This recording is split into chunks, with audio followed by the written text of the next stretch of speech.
Et ben là, je les largue, genre 6 mois avant la fin. Ils me disent ouais mais Caro, tu vas perdre vachement d'argent. Et j'étais là genre à ce stade, j'en ai rien à ça vaut pas. Ça les vaut pas. Si les cryptos repartent, je pense que je peux aller toucher les 350 000. J'atteins assez vite les 10 000 abonnés. Sur Qui sont les plus durs à avoir. Ouais. Mais je me rendais pas compte, en fait. Comme j'avais jamais eu une grosse visibilité en B2C, à cette époque-là, j'ai pas capté qu'il faut pas avoir de notifs, qu'il faut pas se connecter trop et tout. Donc j'étais surmenée de notifications dans tous les sens et je me dis non mais il faut que ça cesse. En fait, je balançais des espèces de rumeurs sur notre succès dans tout le coworking et jusqu'à temps que je convainque un investisseur de s'intéresser à notre projet. Yep, Caro, on y arrive enfin. C'est cool parce que ça fait un petit moment qu'on s'écrit, que les dates ne correspondent pas avec les emplois du temps des uns et des autres. Là, on est début février. D'ailleurs, on est le 14 février. Absolument. Bonne Saint-Valentin à toi. Bonne Saint-Valentin. Eh ben, écoute, bonne Saint-Valentin à tout le monde. Et on arrive enfin à enregistrer cet épisode. Donc, comment vas-tu, Caro ? Je vais trop bien. Je suis super heureuse d'être là. Eh ben, écoute, pareil. Là, on va passer 1 heure, 1 heure et demie, selon le temps que ça prendra. L'idée, peut-être, dans un premier temps, c'est peut-être que tu te présentes aux auditrices, aux auditeurs, avec tes propres mots. Totalement. Je m'appelle Caroline, je suis vulgarisatrice crypto. Ça veut dire que mon job, c'est de produire du contenu, un média majoritairement sur les cryptos. Ok, écoute, ça a le mérite d'être hyper clair. Parce qu'on se le disait tout à l'heure un petit peu en off, moi, parce qu'en fait, on est un peu tous là, voilà, tous les deux, un peu de cet univers-là de LinkedIn, mais bon, pas que, parce que toi, ça fait même un petit moment là que tu postes plus grand-chose, mais... Moi, quand je suis arrivé fin 2021, justement, il y avait peu de monde par rapport en fait, à maintenant où tout le monde essaie très bien créer du contenu pour soi-même, pour son business, que ce soit des business solo, des startups ou autres. Mais à l'époque, il n'y avait pas grand monde. Et toi, par contre, tu faisais partie de ces gens qui créaient déjà du contenu. Toi, comment t'es arrivé un petit peu dans ce game d'Internet ? D'Internet ou de LinkedIn ? En fait, de tout. En fait, à quel moment tu t'es mis en fait, à créer du contenu en ligne ? Peut-être au début, sans arrière-pensée, sans en faire un business. Ah oui, en réalité, la première fois que j'ai créé du contenu en ligne, c'était dans mon premier job. Je bossais dans une asso de RH. C'était chiant. C'était hyper, guindé, disons. Et j'étais, je sais pas, ils avaient une espèce de politique de si tu bosses dans l'asso, t'apprends des trucs et t'as pas le droit de communiquer publiquement. Et donc moi, j'avais créé à l'époque une newsletter anonyme sur les cryptos, pas du tout, sur les RH. Et j'avais, je sais pas, à l'époque, c'était pas grand-chose, mais je pense que j'avais 5000 lecteurs, un truc comme ça. Ce qui est énorme. Ce qui est énorme, mais beaucoup moins que maintenant. Et je me rappelle que l'association, tous les ans, elle décernait des prix pour les ouvrages en ressources humaines. Et cette année-là, ils avaient décidé d'intégrer une catégorie Internet et que mon blog, ma newsletter, qui était anonyme, a été récompensé dans la catégorie Internet. Et ils ne savaient pas que c'était toi. Ils ne savaient pas que c'était moi. Et je n'avais pas le droit de le faire, surtout s'ils avaient su que c'était moi, j'aurais été virée. Enfin, voilà. Ok, gaulerie. Parce que toi, ça que si on revient un petit peu même en avant, tu viens d'où ? Est-ce que t'es de Paris ? T'es de région ? T'as fait quel type d'études ? Tu viens de quel milieu ? En fait, comment t'es arrivé dans l'entrepreneuriat ? Oui, alors vraiment, je viens d'un milieu qui est très modeste, en campagne vers Montpellier. J'ai fait une fac pérave de ma ville parce que j'avais pas une thune et que donc du coup les écoles de commerce et compagnie c'était même pas envisageable. Et j'ai quand même cru à cette époque-là que parce que j'avais fait un bac+5, je pourrais faire carrière. Et donc j'ai cru que j'allais arriver à Paris et bosser pour L'Oréal et être genre top manager chez L'Oréal parce que je pensais que j'étais un peu intelligente quand même. Et je me suis fait têche en vérité de tous les trucs auxquels j'ai postulé. C'est pour ça que j'ai fini dans une asso qui était quand même pas le job de mes rêves. Et que en fait je suis rentrée dans l'entrepreneuriat parce que j'ai capté que comme j'avais pas de diplôme reconnu, je ferais jamais carrière dans une grande entreprise et que ce qu'on me faisait faire dans l'asso c'était un boulot de merde et que j'avais l'impression d'être exploitée à 10% de mes capacités. Donc je suis rentrée dans l'entrepreneuriat parce que la voie classique de l'entreprise m'était fermée à cause de mon background. Ok, et toi l'entrepreneuriat, tu y rentres vraiment de manière vraiment de toi-même ou c'est un peu par hasard comme tu me disais tout à l'heure un peu en off ? Disons que c'était pas par hasard. Disons que je voulais faire ce que je veux. Et donc, à un moment, j'ai dit, OK, filez-moi une rupture conventionnelle. Moi, je vais faire un truc bien et je vais créer mon entreprise. Mais j'avais pas la moindre idée de ce que je faisais. J'avais 26 ans. Je faisais nimp. Je me disais juste, ça va être trop bien de faire ce que je veux, d'être mon propre patron. Donc, je l'ai fait sans savoir ce que je faisais, quoi. Donc tu fais ta rupture co, Ouais. et c'est quoi en fait, c'est quoi tes premières étapes en fait, qu'est-ce que tu fais là à ce moment-là? Eh ben, alors la dernière mission que j'avais fait dans mon job, c'était des enquêtes annuelles. C'est un truc qui se fait en ressources humaines. Genre tous les ans, les DRH des grosses boîtes, ils vont demander l'avis des salariés, et un an plus tard, ils ont les résultats, ils se disent ce qu'ils vont pouvoir faire. Et je me disais que c'était débile. Moi, j'avais dit à l'asso, non mais c'est trop con de faire ça, faut le faire tous les mois. Il m'avait dit, tais-toi, t'es jeune, tu sais pas. Et donc je me suis dit, ok, quand j'ai décidé de monter une boîte, je dis, bah moi je vais faire ça. Donc première étape, je vais contacter des entreprises qui faisaient partie de l'asso en leur disant, est-ce que vous acceptez que je vous fasse gratuitement une enquête sur le mois? J'ai créé un outil pour faire ça. Alors j'avais un fichier Excel, hein. Oui, on commence toujours par ça. Voilà. Et en échange, que je fasse ce travail-là pour vous, vous allez dire que vous êtes mes clients. Et donc, du coup, j'ai commencé comme ça, en fait, en faisant semblant de travailler. Et grâce à ça, j'ai signé un premier client en disant, regardez, je bosse avec un tel et un tel déjà. Et premier client, fichier Excel, donc que je ne pouvais pas assurer le contrat. Et du coup, là, j'ai capté très vite, au bout de 2 mois, qu'il fallait que je lève des fonds. J'ai levé des fonds au bout de 3 mois. Pour me payer des devs pour pouvoir créer un premier outil pour pouvoir lancer la boîte, quoi. En Ok. gros, c'était ça. Là déjà, il y a 2 leçons en fait dans ce que tu viens de dire, c'est que quand on monte quelque chose, bah en fait on démarre avec des outils no-code ou même un fichier Ouais, Excel ou un ouais, Google Sheet avec 2-3 formules ouais. qui fonctionnent, mais on va dire à tout le monde qu'on a un produit. Et deuxième bonne leçon, et moi j'avoue que je fais pareil dès que je lance une verticale, je veux absolument avoir des noms à Ouais. donner, à ce qu'on appelle à name dropper. Et donc souvent, en effet, on va chercher un peu les plus gros ou quoi. On leur fait quelque chose où on n'est peut-être pas rentable, on Ouais. surdélivre, Oui. mais au moins on peut tout de suite dire Hello, t'as vu, je bosse avec Notion, Conto, Shine et Payfit. Ouais, c'est Est-ce que clair. tu veux être mon client? En général, tu as déjà fait un peu 50% du chemin en faisant ça, quoi. Totalement. Donc toi, tu fais ça. Et donc en fait, toi, c'est pas un petit projet. Tu veux carrément là, monter une start-up avec un vrai produit tech. Et Ouais. quand tu dis que tu lèves des fonds, tu t'y prends comment en fait? Et non, mais déjà, quand j'ai capté qu'il me fallait de l'argent, tout le monde m'a dit, bah oui, c'est normal, t'es une startup, faut lever des fonds. Moi, je croyais que c'était le succès de lever des fonds, mais je comprenais pas ce que ça voulait dire. Déjà, j'étais à genre, mais ça veut dire quoi concrètement lever des fonds? Ah, faut convaincre des mecs de foutre de l'argent dans ton business en échange des parts de ton entreprise, d'accord? Comment on fait ça? Et ben, comment j'ai fait? J'avais négocié avec une copine qui dirigeait un espace de coworking de lui faire une mission sur un truc, et en échange, elle me filait un bureau pendant 3 mois. C'était son bureau le plus pourri qu'elle n'arrivait pas à refiler. Donc bon, moi, je bossais là. Et ce que je faisais, c'est que je traînais dans les couloirs. Je papotais avec toutes les startups qui étaient là pour de vrai, elles, qui payaient pour être là et tout. Et je leur disais, tes investisseurs, ils passent pas bientôt, nanana. Et en fait, j'ai genre dragué des trucs dans les couloirs. Et je name dropper des tonnes de trucs sur notre entreprise. Ah ouais, c'est un délire, on vient de signer NJ, on vient de faire ci. En fait, je balançais des espèces de rumeurs sur notre succès dans tout le coworking. Et jusqu'à temps que je convainque un investisseur de s'intéresser à notre projet. Et à chaque fois que je rencontrais une nouvelle personne, je disais, tu connais pas un investisseur? Et pareil à lui. Donc lui m'a présenté un, qui m'a présenté un, qui m'a présenté un. Au final, on a eu 7 investisseurs. Et ça s'appelait comment ce business d'ailleurs? Ma boîte, elle s'appelait Linky. Linky, ok. Mais attends, et en plus, non mais, alors je sais... LIN. LIN de KY.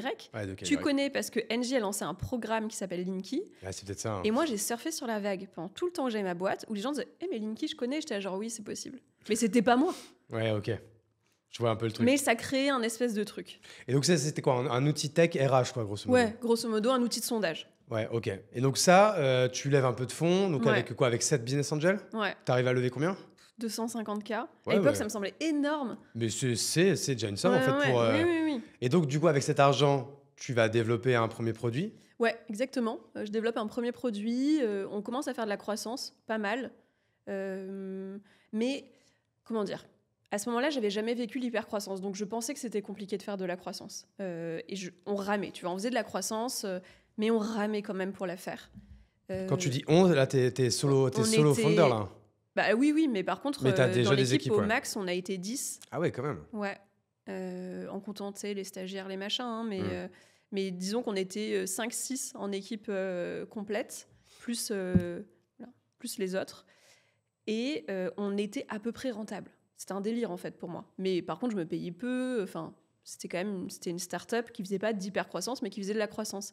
Et à un moment donné, j'ai senti que ça allait capoter parce que le marché a énormément changé. Et donc, les demandes... On est arrivé sur le marché, les gens ne savaient pas comprenaient pas pourquoi on voudrait proposer ça, à 3 ans plus tard, en fait, ils savaient très bien qu'ils avaient ce besoin-là. Il y avait beaucoup de concurrence sur le marché et ils avaient besoin des meilleures capacités produits. Et moi, je voyais bien qu'avec l'équipe que j'avais, je ne pouvais pas créer le produit qu'ils voulaient, avec toutes les nouvelles évolutions, et que je ne gagnais pas assez d'argent pour... Enfin, à un moment, ça marchait pas bien, en fait, ce truc-là. Donc, je savais que d'ici 6 mois, on allait faire de la décroissance et que ça allait planter. Et du coup, j'ai décidé de revendre mon business. Donc, alors, quand on dit revendre, je pense que voilà, c'est ça, c'est c'est pas quoi, revendre à la casse, revendre sans faire trop de sous. Non, après, mes investisseurs ont gagné de l'argent. Moi, j'ai gagné de l'argent aussi. Ah, ok, donc c'était pas une revente en mode tu vois, on est en train de couler, je revends ce qui reste, quoi. Non, en fait, j'ai juste vu qu'il me restait un dernier sweet spot pour faire une revente. Ok. Qui n'était pas non plus un truc mirobolant, mais quand même. Mais qu'après, si je loupais ce sweet spot-là, je revendrais à la casse. Parce que ça allait forcément aller en décroissance et que voilà. Ok, bon, mais du coup, une première bonne expérience, ça dure combien de temps, ça ? 3 ans. Ah oui, donc c'est quand même une vraie expérience, donc qui dure 3 ans. Ouais. Tu découvres un peu l'univers de la Startup Nation, l'histoire de la croissance, une revente, des actionnaires, des équipes, du recrutement. Tu vois un peu toutes les facettes du coup de l'entrepreneuriat. Donc à ce moment-là, tu as quoi ? Tu as 28, 29 ans peut-être ? Ouais, c'est ça. Ouais, 29, je crois. Ouais. Et alors à ce moment-là, du coup, tu revends, et quand on revend sa boîte, qu'est-ce qui se passe après ? Enfin, dans quel état d'esprit t'es à ce moment-là ? Ça, c'est un truc que j'ai pas eu, c'est que je connaissais personne qui avait revendu. Et donc, je savais pas ça. Mais il y a une différence entre bien revendre sa boîte à une très grosse boîte et du coup diriger une entité de la boîte qui est en fait ton entreprise. C'est pas ce qui m'est arrivé. Ou revendre sa boîte à une quand même petite entreprise. Tu vois, moi, ils étaient 50. Bon, voilà. Et donc, en fait, mon entreprise a été totalement dissoute dans la leur. Donc, mes équipes marketing sont allées dans leurs équipes marketing, mes équipes tech dans leurs équipes tech. Et moi, je suis passée de CEO à directrice commerciale. Ok, donc toi, quand même, dans le deal, tu devais rester un petit peu. Bah ouais, je devais rester 2 ans. Et je suis restée 1 an et demi au final. Oui, ok, quand même. Ça, c'est dur, ça, à ce moment-là, non ? Oh là là. Moi, tous mes potes entrepreneurs qui revendent et qui ont un système d'earn-out et avec une partie salariée, il paraît que c'est l'enfer sur Terre, quoi. Oh là là, ben moi, j'ai vécu mon pire cauchemar, en fait. Déjà, j'avais un avis sur tout et j'avais pas le droit. Alors, heureusement, j'avais quand même le statut d'associé, donc j'étais pas traitée non plus. Voilà, mais bon, j'étais pas la CEO, quoi. Je détestais ça. Je trouvais que les enjeux étaient débiles. J'étais pas d'accord avec la majorité des décisions qui étaient prises et j'avais pas le choix. Horrible. Ok, donc là, à ce moment-là, est-ce que la création de contenu sur les cryptos arrive pile à ce moment-là, du coup ? Non, ça arrive encore bien plus tard ? Ça arrive encore après. Donc, qu'est-ce qui se passe après ? Et ben là, je les largue, genre 6 mois avant la fin. Ils me disent, ouais, mais Caro, tu vas perdre vachement d'argent. Et j'étais là, genre, à ce stade, j'en ai rien à foutre. Ça vaut pas. Ça les vaut pas. Et donc, je me dis, je vais trouver une nouvelle idée. Et en attendant de trouver une nouvelle idée, je me dis, on va capitaliser sur ce que j'ai. J'étais une très bonne commerciale en B2B. Donc, j'avais des tonnes de copains entrepreneurs qui me disaient, Caro, tu peux me coacher, tu peux m'aider, nanana. Donc, j'ai fait du coaching d'entrepreneurs sur la vente en B2B.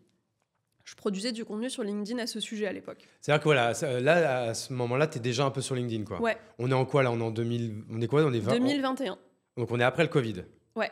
Après c'est ça, parce qu'en fait, on se parlait en off là juste avant d'appuyer sur Rec. Et c'est vrai que moi, quand je suis arrivé sur LinkedIn en octobre 2021, moi je me rappelle que j'étais déjà là. Ouais, t'étais déjà là. Je me rappelle j'y allais de temps en temps sur LinkedIn et c'est là où je voyais des posts, notamment de toi, de Caroline Mignot et d'autres, où je me dis putain, c'est ouf.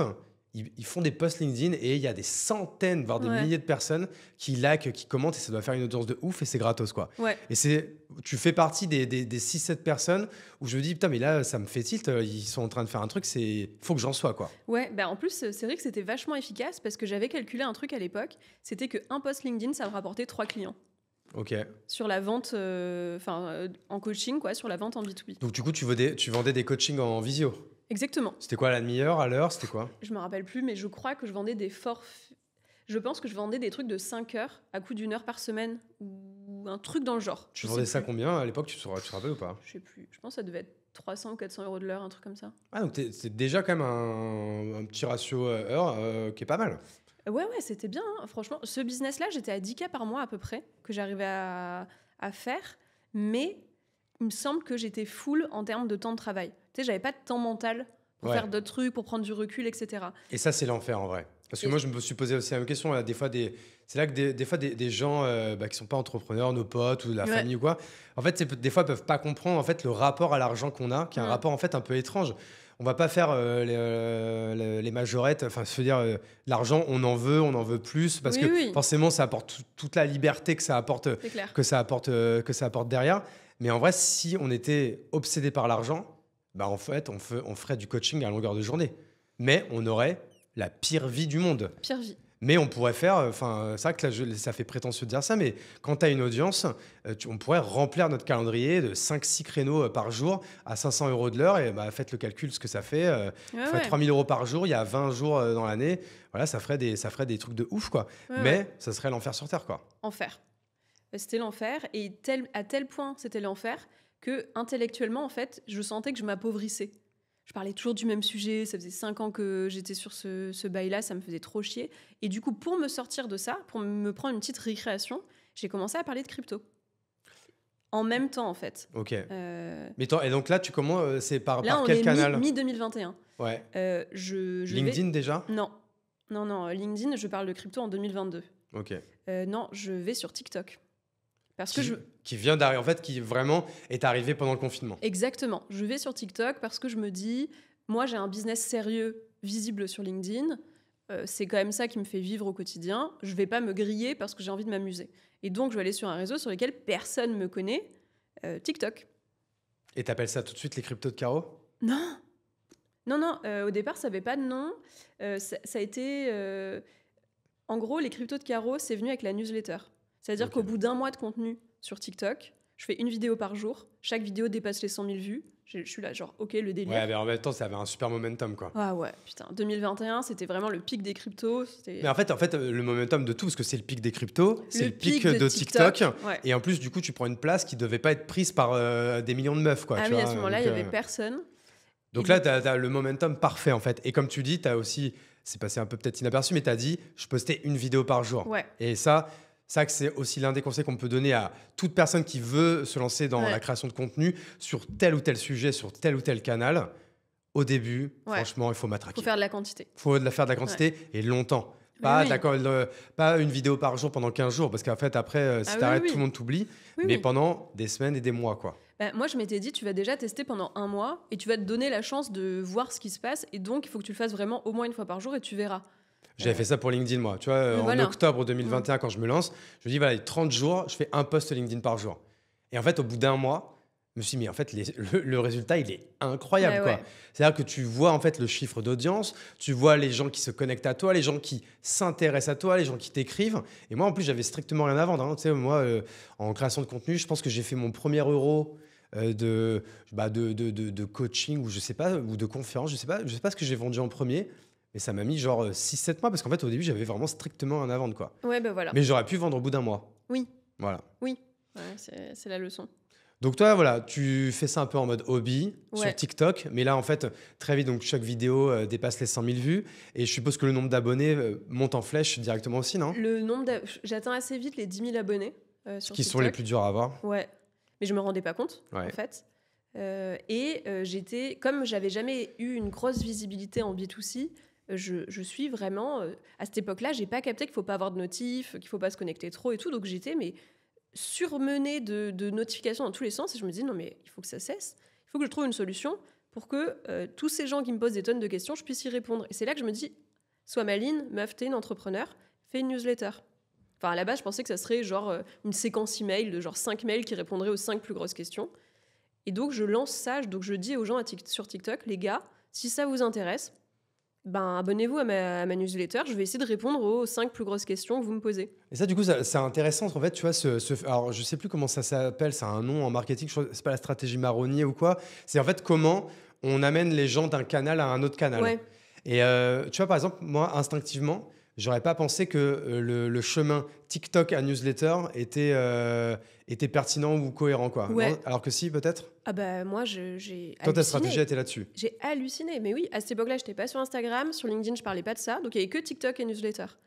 Et à ce moment-là, par semaine, je fais plus de 2500 abonnés à la newsletter. Ah, c'est ouf. Grâce à TikTok. Aujourd'hui, t'en as combien ? Aujourd'hui, j'en ai 65 000. Ouais, donc et franchement, peut-être les gens ne se rendent pas compte, mais avoir une newsletter sur un sujet niche ou pas, avoir 65 000 abonnés, c'est énorme. Moi, tu vois, sur la nôtre, on est bientôt à 30 000. Mais je vois déjà le boulot que ça a été d'amener à 30 000 et de conserver ces 30 000. C'est costaud, quoi. Le pas baisser le taux d'ouverture. Oui, donc ça, c'est un vrai délire. Et je fais ça pendant en fait 6 mois comme un hobby, sans jamais me poser la question d'en faire un business. Ouais, de sponsor ou quoi. Ouais, voilà. Et décembre 2021, du coup, je me dis, OK, ce qui se passe avec les cryptos de Caro, c'est délirant, ça me dépasse. Je vais tenter de arrêter ce que je fais. Et j'avais eu un premier sponsor qui m'avait proposé de sponsoriser la newsletter. Et je vais essayer de passer à temps plein dessus et voir ce que je peux en faire. Et donc, janvier 2022, je me lance, j'arrête tout autre business, je me mets à produire du contenu sur LinkedIn à propos de ça. Et en fait, je me mets à m'appeler les cryptos de Caro partout. Et là, je me dis, OK, on unifie, il n'y aura plus de vente, de business, de machin, tu vas juste faire les cryptos de Caro. Et c'est là que je lance aussi Instagram. Ok. Et du coup, à ce moment-là, c'est quoi ta stratégie, on va dire un peu multi-canal et du coup, mais par contre, monomarque et mono-offre, en fait, alors même pas. Là, c'est-à-dire que toi, ton offre business, c'est une offre média. Oui, tu dis, je vais créer de l'audience, je vais créer une communauté et je vais créer de la visibilité sur un sujet, une marque qui est les cryptos de Caro. Et mon business model, ça va être de trouver des annonceurs qui vont vouloir adosser leur marque à ce média. Exactement. Et ça a très très bien marché toute l'année 2022, ça.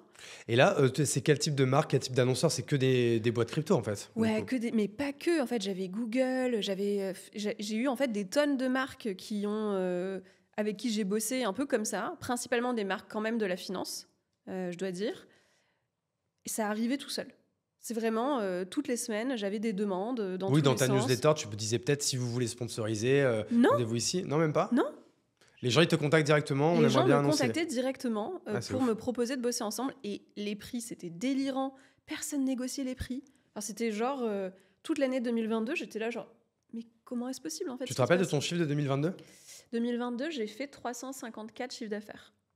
Ce qui est énorme pour une première année en soloprenariat. Ouais, et surtout que en fait, à partir d'octobre, j'ai plus rien signé. Parce qu'octobre, il y a le crash FTX. Ouais, je sais. Et tu sais que moi, j'avais jamais investi dans les cryptos, parce que j'entendais parler depuis 10 ans. Et là, le 1er octobre de cette année-là, je me dis, allez, bon, vas-y, j'avais un peu d'oseille, c'est le moment de s'y mettre et tout. Et là, je mets 5000 balles, 15 jours après, crac. Et là, je dis, bon, ok. Ouais. Bien vu l'aveugle, quoi. Oui, et donc moi, mais ça cartonnait. Et du jour au lendemain, crash d'un des leaders du marché crypto. Et là, tous mes partenaires m'appellent et me disent, Caro, on va plus pouvoir bosser avec toi, quoi. Donc je finis l'année avec les 3 derniers mois, je signe pas un euro. Ok, donc 2022, bonne année, super mais année. sur 9-10 mois, quoi. Voilà, exactement. Et là, je capte à quel point je suis corrélée au marché. Vraiment, à ce moment, je ne m'étais pas rendu compte parce que j'avais eu que de la croissance. Même le crash crypto, ça faisait tellement parler les gens que les sponsors, ils continuaient à abonder, etc. Donc ça allait. Mais le crash FTX, il a fracassé le marché.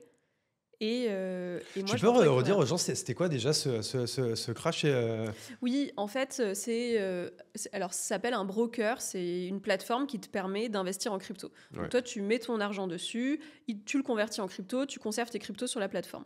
Sauf que cette plateforme-là, c'est un peu comme une banque, mais de la crypto. Il se trouve qu'elle utilisait la trésorerie de l'entreprise pour faire des placements financiers.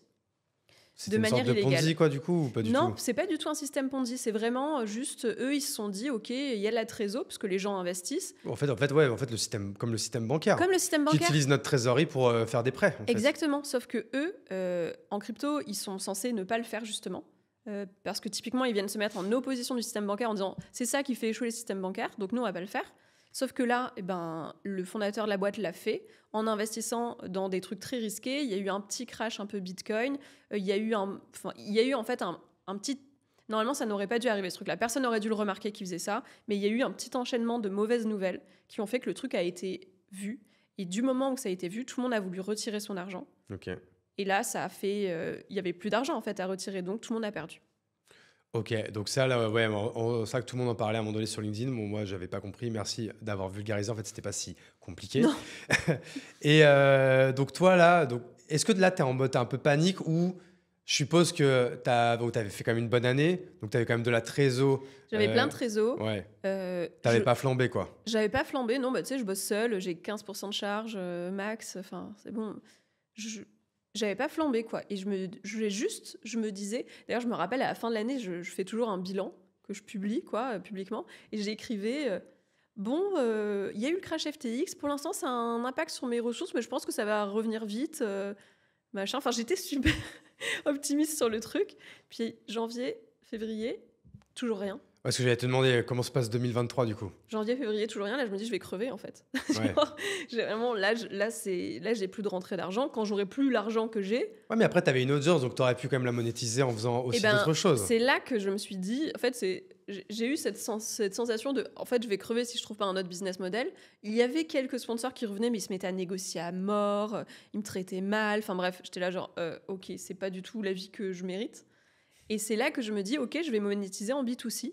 À ma communauté directement. Ce qui m'était le plus demandé, c'est Caro fait une formation en crypto. Et donc, j'ai fait une formation en crypto que j'ai lancée à peu près à la mi-année. Donc, comment on s'y prend quand on prend cette décision-là? C'est quoi? C'est une formation vidéo avec des modules? Ouais. C'est une formation à 200 €, à 500 €, à 1000 €, à 2000 €, à 3000 €? C'est comment tu t'y prends? Eh ben, moi, ce que je voulais, c'était tester le truc le plus vite possible parce que j'avoue, je croyais pas. Comme j'avais jamais rien vendu à ma communauté, je croyais pas vraiment que je pouvais vendre un truc. Okay. Donc, j'ai passé un mois, j'ai mis en fait tout le contenu que je savais sur l'investissement crypto, donc comprendre les cryptos, l'écosystème et toute ma méthode d'investissement que j'avais théorisée. Et je l'ai sorti et je crois qu'au lancement, je crois que j'ai proposé un prêt à 250 € en me disant le prix qui serait... C'était écrit seulement? Ou vidéo aussi? Non, c'était tout vidéo. Et à 250 €. Eh ben, c'est pas cher. Hein. En fait, je crois que je m'étais dit, le prix qui serait bien, ça serait 400 ou 500 €. Je crois que c'est le... Et là, d'ailleurs, on voit, il y en a plein, alors on va appeler ça des infopreneurs, beaucoup de gens qui vendent des formations en ligne, se mettre sur ce prix en fait psychologique de 500 €. Et moi, je l'ai testé aussi sur beaucoup d'offres à moi, alors pas des offres de formation. En fait, ce que j'aime bien avec ce chiffre de 500 €, c'est qu'il est assez élevé pour donner une valeur perçue à ton produit ou ton service qui est conséquente, qui fait pas de cheap, mais en fait il n'est pas assez élevé pour que la décision d'achat soit quelque chose d'hyper impactant. Enfin, le mec, ça va, il n'a pas besoin d'appeler son banquier, mettre sa maison en hypothèque pour dépenser 500 €, quoi. Oui. Mais au lancement, moi, je me disais, j'ai un positionnement vulgarisatrice crypto. Donc, je m'adresse à des gens qui ont peur, qui débutent, c'est vraiment des newbies de l'écosystème, et je me veux très mainstream. Je ne peux pas faire un truc où il faut avoir 500 ou 1000 balles à dépenser pour se lancer là-dedans. Et donc, je me dis, OK, en lancement, ça va être 250 €. En plus, c'est une V1. Voilà. Donc, voilà. Il y a un petit côté merci aux early adopters. Vous aurez le prix pas cher, quoi. Exactement. Juste, avant que tu ailles plus loin, ma deuxième question là-dessus, c'est... Tu es quand même sur quelque chose en fait, où tu parles d'investissement. Donc tu parles d'investissements en plus qui peuvent être potentiellement risqués. C'est quoi la loi là-dessus? Comment tu te mets en raccord avec la loi là-dessus? En fait, la loi dessus, c'est que tu ne dois pas donner de conseils en investissement, à part si tu as des certifications sur ça. Donc, que tu n'as pas ou que tu as? Que je n'ai pas. Que je pourrais avoir en réalité. Je pourrais passer des équivalences, mais flemme, trop d'admin. En plus, ça a des dossiers à rendre tous les ans. Bref, trop... Non, pas pour moi. Et du coup, il ne faut pas conseiller de crypto dans lesquels investir et il ne faut pas, faut pas faire de conseils en investissement. En revanche, théoriser une méthode d'investissement, ça, tu peux le faire. Ok. Donc, mais il faut faire gaffe à la sémantique, en fait, à la manière dont tu le dis quand même. En fait, c'est que je ne vais jamais dire, toi, dans ta situation, il faudrait que tu fasses ça. Je vais dire, moi, j'ai X hypothèses selon, je ne sais pas, genre... Je ne sais pas comment expliquer ça, mais oui, en fait, je donne une méthode et que la personne... Tu donnes une méthode, mais tu ne dis pas que c'est... je te conseille de faire ça, en fait. C'est ça, je vais donner une méthode et la personne va choisir d'appliquer la méthode, mais c'est une méthode qui est vaste, en fait, parce que c'est une méthode sur laquelle je vais dire, en fait, tu as différentes modalités sur lesquelles tu dois agir. Ouais, et tu ne donnes pas les noms de crypto à prendre ou quoi? Non. Tu peux peut-être illustrer par des exemples, mais... alors, par contre, ce que je fais, moi, c'est ce qui me semblait le plus juste, c'est que comme moi, je fais beaucoup d'analyses de crypto et je paye beaucoup d'analystes pour m'en faire, j'ai une centaine de cryptos bien analysés. Et en fait, je partage toutes mes analyses crypto. Dedans, toutes les cryptos dans lesquelles j'investis font partie des analyses que je partage. Mais je ne dis pas dans lesquelles j'investis. Ok, est-ce que toi, dans tes sources de revenus, c'est vrai que j'ai oublié de te demander, mais toi, du coup, si tu parles de crypto, forcément, tu dois investir en crypto. Ouais. Et aujourd'hui, tu arrives encore à gagner de l'argent avec les cryptos? En fait, c'est juste que c'est pas les mêmes temporalités. Ouais. En crypto, c'est de l'investissement qui se fait sur longtemps. C'est l'investissement, donc c'est sur 4 ans. Enfin, tu peux le faire sur plus, mais moi, j'investis sur 4 ans en l'occurrence. Là, pour l'instant, j'ai des gains latents. Parce que j'ai gagné beaucoup d'argent cette année, parce que j'ai bien investi, mais c'est pas de l'argent qui est retiré, c'est pas de l'argent que j'ai l'intention de retirer maintenant. C'est pas de l'argent liquide, en fait. C'est pas de l'argent liquide. Ok. Donc, c'est pas mes ressources, quoi. Ok, c'est de l'argent papier, quoi. Ouais. Ok, très bien. Donc, tu lances cette formation. Ouais. Donc, du coup, je t'ai coupé au moment où je pense que tu allais donner les premiers résultats. Tu la mets à 250 € pour le lancement. Ouais. Je suppose que là, tu utilises tes canaux pour en parler, donc TikTok et newsletter. Exactement. Je fais un lancement. Je me rappelle qu'à ce moment-là, je suis choquée parce que je crois que je fais 160K de chiffre d'affaires sur le lancement. Donc, sur un lancement de quoi? Un mois? Même pas? Ça a duré une semaine. En une semaine, 160K avec un produit à 250 €. Ouais, et là, je me dis, ah ouais, putain, il y a un intérêt du marché. Donc, ça fait 600 formations achetées. Probablement. Je suis très fort en maths. Ouais, merci. Et donc, et je me dis, ah waouh, génial, trop bien, quoi. Et donc, du coup, je fais un lancement par mois pour la vendre, la formation, à partir de là, et je fais une nouvelle version, une V2, avec les premiers retours et tout, super... Donc, je fais un truc bien, cette fois-ci, une belle qualité d'image, un beau montage, etc. Et du coup, je la sors en V2 à la fin de l'année. Tu tournes quoi? Tu tournes en studio? Non, je me suis acheté un... Tout un matos pour faire... tout un matos pour le faire moi-même. Et là, il y a combien d'heures de vidéo dans la formation? Il y a un peu plus de 6 heures de vidéo. Ok, donc quali. Et tu continues à le mettre à 250 ou tu as augmenté le prix? Non, j'ai augmenté le prix. Là, je le vends à 400 €. Ok. Je pense pas le vendre plus. En réalité, la valeur de ça, je la mettrais autour de 800 000 €. Parce que j'ai créé un outil no-code pour suivre ces investissements dedans, que j'ai une centaine de cryptos analysés, que j'ai des exercices, en gros, j'ai fait vraiment tout ce que moi je voulais, je l'ai créé, je l'ai mis dedans. Mais je pense qu'il y a un truc psychologique sur la cible à laquelle moi je m'adresse. Ouais, ce que je te disais, je pense qu'il ne faut pas dépasser les 500. Qui fait que ce prix-là, c'est le prix qui fonctionne pour ma communauté. Et donc 2023, le chiffre d'affaires, c'est 2023, j'arrive à 554 chiffre d'affaires. Et là, c'est quoi la part de la formation là-dedans? Et je signe quasiment rien. Je fais 450 en formation. Ah oui, donc la formation, c'est quasi 100% de ton business maintenant. À ce moment-là, ouais. J'ai dû faire 100K sur la publicité sur l'année. Donc tu vois, 3 fois moins que l'année d'avant. Donc en fait, heureusement que tu as rebondi avec ça, quoi. Ouais, ah bah oui, heureusement. Et là, donc, après, j'ai un business où je bosse toute seule. Si j'avais gagné 100K sur l'année, j'aurais pas pu me plaindre non plus. Ça aurait été très bien. Mais bon. Et là, du coup, sur une année comme 2024, c'est quoi ta stratégie? C'est continuer à aller à fond sur la formation? Parce qu'en fait, aujourd'hui, la formation, c'est quoi? Tu la mets à jour tous les mois, tous les 2 mois? C'est quoi l'idée? Non, c'est plutôt que une formation, ça se vend pas tout seul.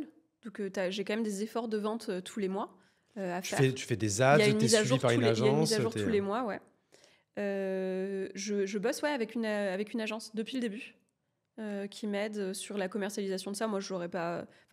Moi, je suis créatrice de contenu. En réalité, j'aurais jamais. Oui, parce qu'on est d'accord que d'avoir de tels chiffres, ça peut pas venir seulement de ta communauté en organique. Ah si, j'ai jamais fait de pub encore. T'as jamais fait de pub? Ouais, par contre, c'est fort quand même. Ouais. Et du coup, il y a eu l'effet d'annonce 2023 où ça continue sur le même trend et c'est même en croissance ou ça stagne? Là, en fait, je suis vraiment indexée à la croissance du Bitcoin. Ok.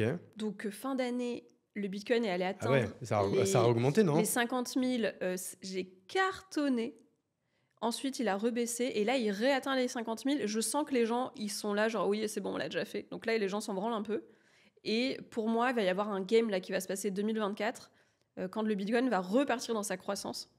Et où là, en gros... Toi, tu penses que ça va repartir là? Oui. Moi, j'ai beaucoup d'argent en jeu. Je suis absolument sûre que ça va repartir là. Okay. Mais on ne sait jamais l'avenir, évidemment. Mais en gros, j'ai mis en place des trucs pour que la première fois que j'ai vécu l'hypercroissance, je l'ai fait un peu comme ça. Je ne savais pas ce qui se passait. Là, genre, tout est prêt. pour absorber l'hypercroissance. Cette année, je pense que je fais 1 million, il n'y a quasiment aucun doute. Tu penses que tu vas faire 1 million d'euros de chiffre d'affaires en solopreneur cette année? Ouais. Et ce qui est rare en France. Hein. Ouais. Est-ce qu'on connaît des solopreneurs en France qui font 1 million? Je crois pas. Hein. Je sais pas. Je pense qu'il y en a. En tout cas, pas les solopreneurs un peu de ce monde, un peu. Oui. En tout cas, déjà, ceux qui font 500, c'est quand même balèze. Ouais. Mais 1 million, j'avoue que j'en connais pas. Mais ok, donc toi, tu penses que cette année, tu vas faire 80 000 euros par mois, quoi. Là, depuis le début de l'année, c'est ce que je fais. Ouais. On n'a pas encore fait la croissance des cryptos. Et donc, je sais que, à part qu'il se passe une galère, un nouvel FTX qui crache et que le marché s'effondre, hein, de toute façon, tout peut arriver. Mais franchement, j'ai pas trop de doutes. Si mes prévisions crypto s'avèrent être réelles, que ça va poser aucun problème. Mais alors, comment tu l'expliques? Parce que je suppose que tu n'es pas la seule formation crypto en France. Comment tu expliques un tel succès de cette formation-là? Je pense que c'est surtout un succès de mon contenu en général. C'est que je produis énormément de contenu gratuit. La newsletter, c'est la plus grosse en France sur les cryptos. À force, je suis la première porte d'entrée en crypto pour le public mainstream. Et donc, ça... Donc, la leçon à tirer de ça, c'est qu'en fait, là, tu récoltes les gains de 3 ans de création de contenu gratuite et régulière et qualitative depuis, on le disait, depuis 2021, donc depuis 3 ans. Oui, parce que, tu sais, en même temps que ces trucs-là, j'ai écrit 2 bouquins, j'ai sorti une saison de 70 épisodes de podcast, j'ai produit énormément de contenu sur les cryptos.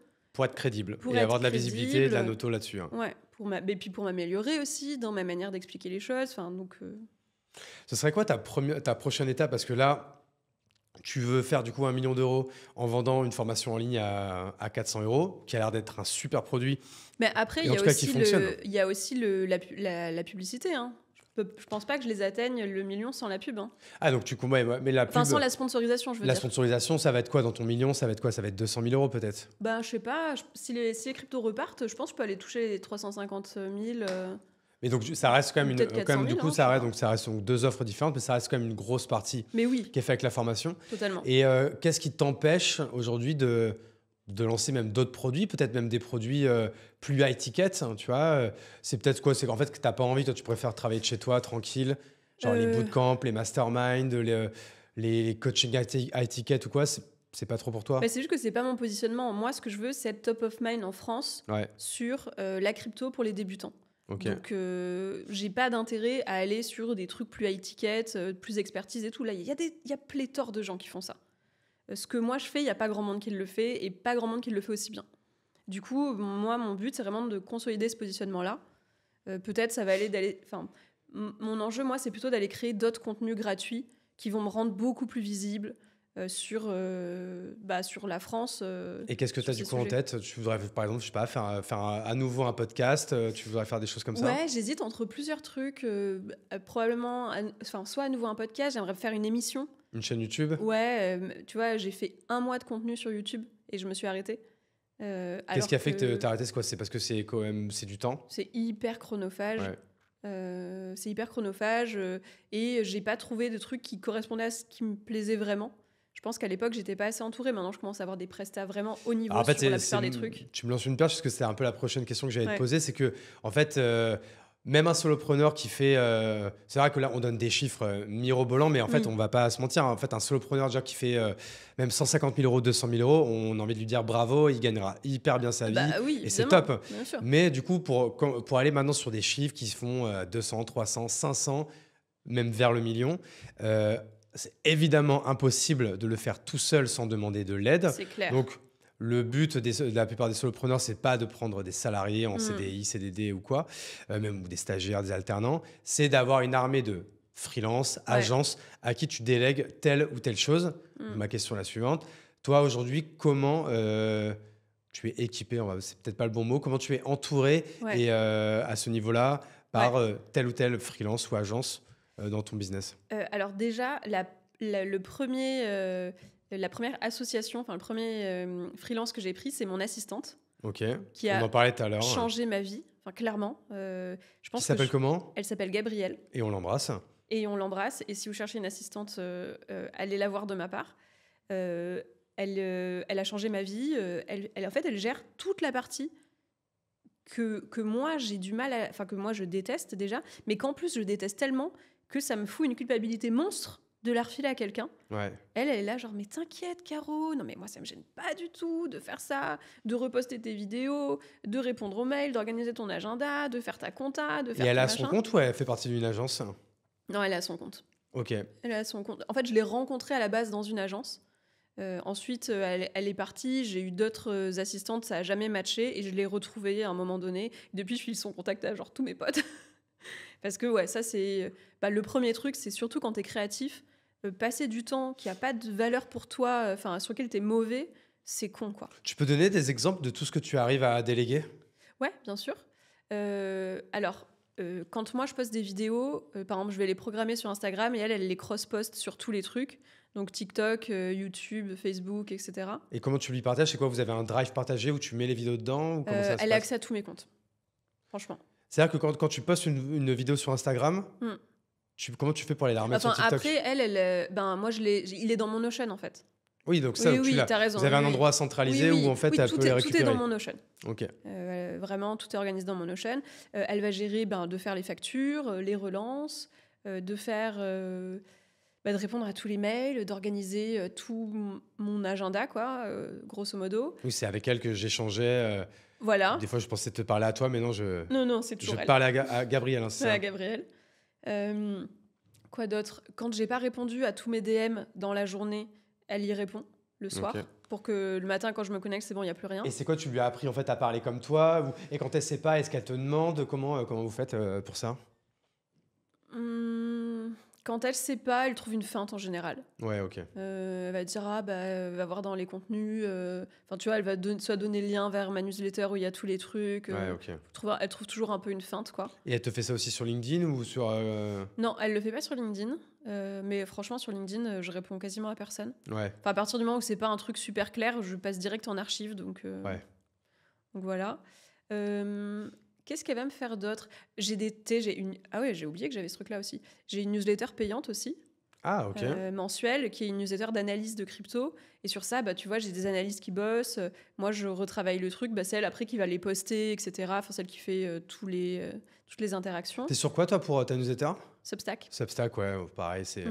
Si vous voulez monter une newsletter, c'est vrai qu'aujourd'hui, même les gens qui ne sont pas sur Substack, je comprends presque pas, parce que c'est tellement simple, c'est tellement UX friendly, je trouve, c'est très beau. Quoi. Il y a des Français qui font un truc très bien aussi, c'est Kessel, KE2SEL. Je sais que tout le monde m'en parle en ce moment, de Kessel. Ouais. Alors, en plus, je les adore. Qu'est-ce qu'ils font de spécial, en fait, Kessel? Franchement, c'est comme Substack, sauf que c'est une boîte française qui prend vraiment soin de ses créateurs, qui les écoute. Donc, si toi, tu as besoin d'un truc ou quoi, ils rajoutent la fonctionnalité. Ils se sont lancés vachement plus tard. Donc, Kessel, KE2SEL? Ouais. Franchement, moi, j'avais envie vachement de les rejoindre, juste parce que je les aime. Mais la vérité, c'est que le coût de la migration, il est trop fort pour moi. C'est ça, ça m'angoisse en fait. Ouais, voilà. Ouais. Juste pour être avec des gens que j'aime, j'étais pas prête à le faire, mais je recommande. Je crois qu'ils m'ont contacté en plus, ouais. C'est pour ça que ça me parle. C'est eux qui gèrent, je crois, la newsletter de Hugo Décrypte. Enfin, ils ont des gros trucs. Hein. Ah ouais, pas mal. Ils sont au top. Ouais, okay. Donc voilà. Qu'est-ce qu'elle fait d'autre, franchement... Je me note Kessel, du coup. Ouais, note-toi. Je vais les rappeler. Note Gabriel aussi. Kessel et Gabriel. Hein. Allez. Désolé, hein, parce que là, en plus, du coup, je fais pas de cut, donc là, il y aura un gros moment de blanc pour les gens. Mais vas-y, si tu peux redonner une dernière chose que fait ton assistante. Qu'est-ce qu'elle fait après, moi, j'ai une petite phobie des mails. Donc... En fait, elle a toute une liste de trucs à suivre. Ok, que mon site internet... Ouais, c'est elle aussi qui bascule tous mes articles sur mon site internet, qui fait le lien avec mon développeur quand il y a des trucs à modifier. Enfin, c'est grosso modo... Tu as une partie blog aussi sur le site. Ouais. Et c'est quoi? C'est que tu reprends peut-être les newsletters et tu les mets en blog? Je reprends les articles de fond des newsletters et je les mets en blog. Voilà. Ouais, c'est ça, ok. Oui, c'est ça, en fait, pareil, que les gens aussi c'est le tips de base. C'est qu'à un moment donné, quand vous commencez à multiplier les canaux, en fait, c'est ça, c'est qu'à un moment donné, ton article de newsletter, il faut un peu le remodeler pour qu'il soit SEO friendly, pour que tu le mettes après sur ton blog. Mais après, pareil, cet article de blog, tu peux le séparer en 3 et tu fais 3 posts LinkedIn et tu les planifies. Et après, même ces posts LinkedIn, tu pourrais même les recuter et en faire des tweets ou des threads. Cette vidéo YouTube, par exemple, tu vois, un épisode de podcast là, qu'on fait tous les deux où on va avoir 1 heure et demie de contenu. Après, je pourrais le recuter en... Tu vois, par exemple, là, tout ce qu'on est en train de se dire, là, comment déléguer à une assistante virtuelle, ça fait peut-être 10 minutes qu'on en parle. Bah, je pourrais en refaire une vidéo de 10 minutes avec le titre « Comment bien déléguer à une assistante virtuelle ». Après, dans cette vidéo de 10 minutes, on pourrait refaire des petits cuts de 1 minute pour remettre sur TikTok, sur Insta, sur Short pour YouTube. Enfin... Le contenu, en fait, c'est ça. Le contenu doit vraiment... Vous partez d'un contenu et après, vous le remodelez pour qu'il soit distribuable sur les autres channels, quoi. Ouais, j'ai mis très longtemps à accepter de faire ça parce que j'ai l'impression que c'était pas noble. Or, c'est Alors, vraiment c'est stupide. ultra noble. Ouais, voilà. C'était une pensée stupide. Maintenant, je me fais un plaisir d'exploiter au maximum mes idées, mes contenus. Ouais, on est complètement d'accord. Donc ça, ok. Donc ça, c'est ton premier investissement. Ouais. C'est l'assistante virtuelle. Ça doit te coûter entre 1 000 et 1 500 euros par mois, quoi, grosso modo. Exactement. Ouais, totalement. Et t'arrives quoi pour 1 500 euros par mois, on a quoi? On a 20-30 heures à déléguer. Ouais, absolument. Ouais. Et puis moi, elles m'aident vraiment aussi même sur ma vie perso, quoi. Ouais, mais c'est ça. La plupart des assistantes virtuelles, tu peux leur demander. Tu vois, aujourd'hui c'est la Saint-Valentin. Alors là pour le coup c'est pas très noble, mais tu pourrais demander à ton assistante virtuelle de faire livrer des fleurs à ton amoureux ou ton amoureuse, quoi. Ouais, voilà. c'est clair. C'est ce genre de choses. Et moi j'ai une dernière question là-dessus et après on peut passer à la suite de ce que tu arrives à déléguer. Comment vous communiquez? WhatsApp, je suppose. WhatsApp, ouais. C'est full WhatsApp, écrit, voice note. Ouais, tout en WhatsApp et on a un meeting par semaine en visio. Ok, de quoi? Un quart d'heure, une demi-heure? Une demi-heure en général. Elle me fait le point sur tous les trucs qui se sont passés, que j'ai pas vus ou sur lesquels elle a besoin d'infos. Elle me tient au courant des choses et puis voilà, quoi. Et sinon, tout le reste se fait en asynchrone? Oui, mais on n'a pas tellement souvent à s'écrire. Enfin, à part quand je pense à quelque chose, je me dis ah purée, il faudrait que tu m'organises un rendez-vous avec un tel ou tu pourrais contacter un tel. J'ai envie de faire ça. Parce qu'en fait après, c'est que des missions où en fait ça a été set up. Par exemple, comment bien répondre à mes mails, comment bien répondre à mes DM, comment gérer la distribution de ma newsletter. Et en fait après, c'est quelque chose qui est continu et qui est répétable. Donc t'as pas besoin d'y revenir en fait. Non, elle fait très bien son boulot. J'ai pas besoin de la micromanager, quoi. Une fois qu'elle sait les trucs. Mais après, je suppose qu'il y a aussi justement les petits trucs du quotidien. En fait, peut-être vous avez une sorte de to-do partagé où tu rajoutes des choses dedans. Non, parce que, enfin, en fait, oui, si. Par exemple, si tu voulais faire livrer des chocolats ou des fleurs à ton amoureux ou ton amoureuse, je lui ferai un vocal. Tu lui ferais, et ça, ce serait une petite tâche en plus, et elle le fait, elle le rajoute, quoi. Ouais, exactement. Oui. En fait, ça, c'est que tu as une sorte de forfait où tu sais que tu as minimum tant d'heures qui sont prises par ce qui est répétable. Ouais. Et après, de ça, tu rajoutes des micro-tâches ou des tâches, quoi. Oui, exactement. Oui. Ok, très clair. En plus de ta, on appelle ça donc une VA, une virtuelle assistante ou assistante virtuelle, alors que c'est une vraie personne. J'aime pas trop tout le monde le nom, qui est un peu confusant pour les gens. Mais et c'est quoi le reste de ton équipe? Qu'est-ce que tu arrives aussi à déléguer? Alors, l'autre personne la plus importante qui a franchement changé la donne de mon business, c'est Marvin, qui a une agence qui s'appelle Scores. Et lui, il fait de la distribution de formation. Donc en gros, c'est grâce à lui que, au lieu de faire, je pense, j'aurais fait 54 chiffres d'affaires sur la formation, j'ai fait 450, quoi. Qu'est-ce qui fait la différence? Comment Marvin fait faire x9, quoi? Marvin fait tout. Marvin fait tout. En gros, il fait la stratégie de distribution. Donc il va te dire, ok, bon bah Caro, par rapport à tous tes trucs, il faudrait que tu fasses une masterclass. Il t'aide à créer la masterclass, à faire toute l'acquisition. Ok, quels sont les trucs qu'il faudrait faire? C'est lui qui acquisition par, par exemple, il va te dire acquisition par LinkedIn, acquisition par TikTok et acquisition par Insta. Oui, enfin, il va un peu me dire tout ça, mais surtout, il va faire en sorte que tu vas d'optimiser au maximum tout. C'est-à-dire, moi, j'ai 75% de participation sur la masterclass parce que il m'a fait créer des contenus et que tous les 2 jours, quand tu t'inscris pour une masterclass, tu reçois une petite vidéo de moi, tu reçois un petit message vocal, tu reçois machin. Donc c'est lui qui crée les séquences. Il fait tous les trucs. Et après, c'est aussi lui qui gère toute la partie relation client. Genre tous les gens qui ont perdu leur mot de passe. Ce que j'allais te demander, en fait, la partie service client, ça, comment tu fais? Donc c'est Marvin qui gère. Ouais. Enfin, il a une agence, hein, donc il délègue, mais ouais. Tu peux donner le prix, combien ça coûte ça mensuellement? Ouais, je peux te dire. En fait, c'est génial parce que il prend. Alors maintenant, je crois qu'il prend 25%, mais à mon époque, c'était 15% du revenu Pas du chiffre d'affaires, du bénéfice de la formation. Si jamais ça fait 0, il prend 0. Voilà. Il n'y a pas de frais de setup. Non, pas de frais de setup. Et moi, au départ, je me disais, mais c'est qui cet illuminé qui commence à bosser pour moi, genre sans rien. Je vais noter Marvin aussi. Note Marvin, il est incroyable. Genre, je me sens très chanceuse des gens qui m'entourent. J'ai mis du temps à les rencontrer, j'ai testé beaucoup de prestats sur plein de trucs, mais là, je suis... ouais. Et donc, en plus donc Marvin prend du coup un pourcentage, donc du coup, il est très content avec toi, a priori, en ce moment. Et qui d'autre ? Et après, j'ai une photographe, un graphiste, des développeurs pour mon site internet. Tu n'utilisais pas, toi, l'agence personnelle aussi ? Non, comment ça s'appelait Si, je viens de signer à l'agence personnelle. Ah, l'agence personnelle de Caroline Mignot. Ouais. J'ai fait mon premier tournage avec eux, donc les vidéos sortent le mois prochain. J'ai si hâte, parce que ça, c'est un truc qui me prend une blinde de temps de faire des vidéos. Je fais 5 vidéos par semaine sur les réseaux sociaux. Ça me fait chier de... Tu les fais pas chez toi ? Si, j'ai fait chez moi. Mais c'est eux qui te coachent, en fait. Enfin, non, mais avant, je les faisais chez moi. Mais Okay. là, je les fais dans leur studio. Ouais, ok. Avec toute leur équipe. Le résultat, je ne l'ai pas encore vu, mais j'ai l'impression que ça va être vraiment dingue comparé à ce que je faisais avant. Ouais. Donc, j'ai trop hâte de... Et après, c'est eux qui te les distribuent ou c'est toi qui les distribues ? Je crois qu'ils peuvent te les distribuer, mais moi, je préfère les distribuer moi-même. Okay. Et ça, pareil, tu peux donner un prix ? Combien ça coûte par mois ? Il me semble que j'ai payé 3 500 €. Ok. Par mois, pour 20 vidéos par mois. Ok, ce qui est plus que correct. Et en effet, connaissant le boulot de Caro, c'est notre qualité, quoi. Franchement, ils sont incroyables dans son équipe, dans la boîte, quoi. Donc, trop hâte. Ok. Est-ce que, du coup, on a oublié des gens avec qui tu travailles qui sont impactants ? Je pense que si on en a oublié, ils vont me détester, mais j'ai l'impression que non, on a fait le tour. Ok, trop bien. Sur 2024, là, du coup, il y a évidemment donc la formation. Tu as dit que tu allais trouver aussi d'autres manières de communiquer. Tu réfléchis peut-être au podcast, à YouTube. Quels sont aussi les autres produits ou services que tu voudrais créer pour, en fait, te faciliter le fait d'aller atteindre ce fameux million, en fait ? Ou est-ce que tu es full focus sur la formation, là ? Ouais, moi, j'ai pas vraiment un sujet d'autres façon de monétiser, j'ai plutôt un sujet d'acquisition de mon audience, de faire grossir mon audience.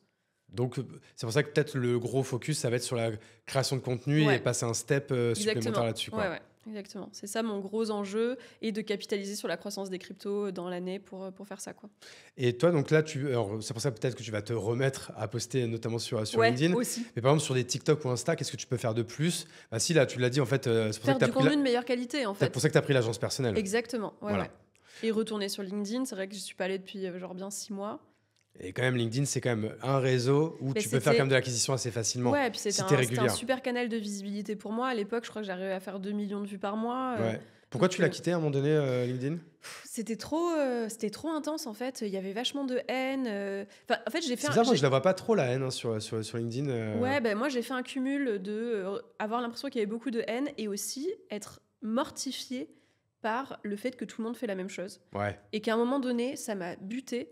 J'étais là, genre, à chaque fois que je voulais écrire un truc, j'étais là, genre, oh, ça ressemble déjà à tellement de trucs que j'ai vus. Ouais, non, je suis assez d'accord avec toi. C'est que moi, LinkedIn, je l'utilise comme un outil parce que c'est quand même un super outil d'acquisition, un super outil de création et de distribution d'un contenu écrit et dont je maîtrise les codes.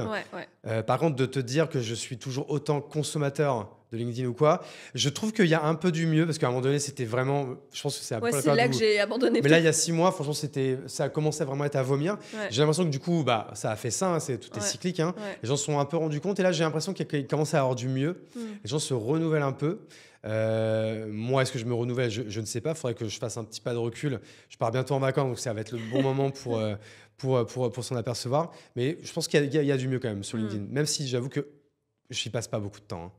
Comme tu vois, j'ai quand même délégué certains trucs. C'est pas moi qui planifie. Pardon, c'est moi qui planifie, mais c'est pas moi qui réponds aux commentaires, aux messages ou quoi. Et c'est ça qui me... J'en pouvais plus, ça. Ouais. Mais je pense que ça, je vais plus le faire non plus. On est bien d'accord là-dessus. On va bientôt arriver, je pense, à la fin de ce podcast. Une question que je pose à tous mes invités. Si tu devais me mettre en relation avec une personne, que ce soit un ou une entrepreneur, mais ça pourrait être aussi un ou une sportive, ou une créatrice de contenu, ce serait qui ? Que tu connais pas ? et que j'ai jamais eu, et franchement qui serait un super invité, pas besoin que ce soit une star ou quoi, mais tu penses que en termes de, encore une fois, de contenu, on se régalerait?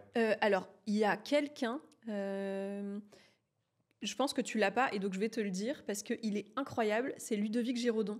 Ok. Mais le mec est dingue. Il a un business, lui, il fait de la formation pour les managers. Okay. C'est lui qui a écrit un best-seller qui s'appelle Dream Team. Okay. Le truc est top des ventes Amazon depuis 3 ans. C'est un incroyable entrepreneur. Il est tellement modeste que moi, je croyais que son business, c'était un petit business. Or, c'est un business qui est clairement de la dimension du mien, en bossant tout seul.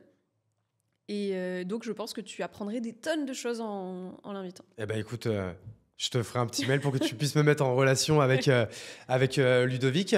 Peut-être quand même une dernière question. Est-ce qu'il y a, je sais pas, il y a un sujet, une actu dont tu aurais aimé qu'on parle et dont on n'a pas eu l'occasion de parler pendant cette 1h30 passée ensemble? Je dis 1h30 un peu au pif. Je sais plus à quelle heure. Ouais, un peu 1h20. Ok. Non, franchement, j'ai pas d'actu en tête.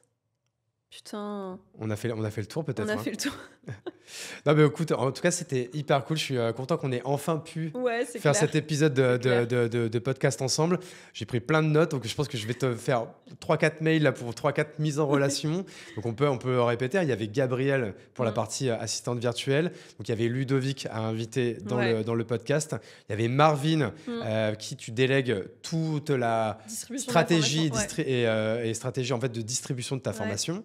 Et merde, il y avait Kessel pour la partie newsletter. Donc, je vais voir s'ils arrivent à me convaincre. Mais ça, que je suis tellement amoureux et c'est tellement simple, Substack, que je pense qu'ils auraient du mal. Mais je serais quand même assez content de parler avec eux. Moi qui suis très ancré dans la creator economy, franchement, je pense que je suis obligé de leur parler. Et puis, ils connaissent tout le monde en plus. Ils sont trop bien.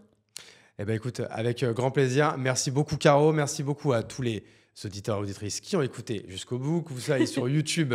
On va faire le petit speech habituel. Si vous pouvez liker, vous abonner, ça prend 1 seconde, c'est gratuit. Moi, ça m'aide évidemment énormément. Clair. Si vous êtes sur le Spotify ou Apple Podcast ou Deezer ou autre, c'est facile. Vous mettez 5 étoiles, pareil. C'est gratuit. Même, vous pouvez mettre un avis si vous êtes chaud. Dites mais un déjà, truc gentil. Voilà, franchement, dites super podcast. Merci beaucoup, Hugo. On t'aime. Je sais pas, vous mettez ce que vous voulez. Même si vous voulez mettre juste 1 point, je crois qu'un commentaire, ça vaut plus de points dans le référencement dans les podcasts. C'est gratuit et ça prend pas beaucoup de temps, mais ça m'aide énormément.